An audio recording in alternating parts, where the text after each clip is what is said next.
پاکستان میں گاڑیوں کی فروخت میں بڑا اضافہ ہوا ہے، صرف 9 مہینوں میں 46% اضافہ، اور اس وقت ایک پاپولر طریقہ بینک سے قرض لے کر گاڑی خریدنا ہے۔ ماہرین کے مطابق بینک سے کار لون لینے کے بڑھتے رجحان کی بڑی وجہ شرح سود میں کمی ہے۔ بینک سے کوئی کار لیز، فائنانس یا اجارہ یعنی اسلامی بینکنگ کرتے ہوئے صارفین کو کچھ چیزوں کا خیال رکھنے کی ضرورت ہے۔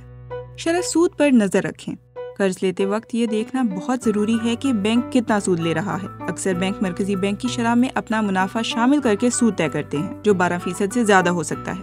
یہ طے کریں کہ آپ فکس ریٹ چاہتے ہیں یا ویریبل، کیونکہ ویریبل ریٹ وقت کے ساتھ کم یا زیادہ ہوتا رہتا ہے۔ ڈاؤن پیمنٹ اور قسطوں کا حساب کریں۔ بینک کی دی گئی شرائط کو غور سے پڑھنا بہت اہم ہے۔ شرائط میں یہ درج ہوتا ہے کہ اگر قسط وقت پر نہ دی جائے تو کیا جرمانہ ہوگا یا دیگر چارجز کیا ہوں گے۔ اسلامی اور روایتی فائنانسنگ میں فرق سمجھیں۔ اسلامی فائنانسنگ میں قسط کو کرایہ یعنی رینٹل کہا جاتا ہے، اور اثاثہ یعنی گاڑی صارف کے حوالے ہونے کے بعد ہی قسط شروع ہوتی ہے، جبکہ روایتی بینکاری میں رقم کی منتقلی کے فوراً بعد قسط لینا شروع کیا جاتا ہے، چاہے اثاثہ صارف کو منتقل ہوا ہو یا نہیں۔ بینک سے قرض لینے کا طریقہ۔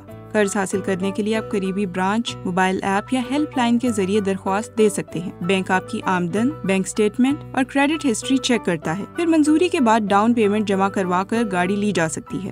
اضافی اخراجات کا خیال رکھیں۔ گاڑی کی قیمت میں صرف قسط نہیں بلکہ سالانہ انشورنس، رجسٹریشن اور مختلف صوبوں کے ٹیکسز بھی شامل ہوتے ہیں۔ یہ سب اخراجات پہلے سے معلوم کر لیں۔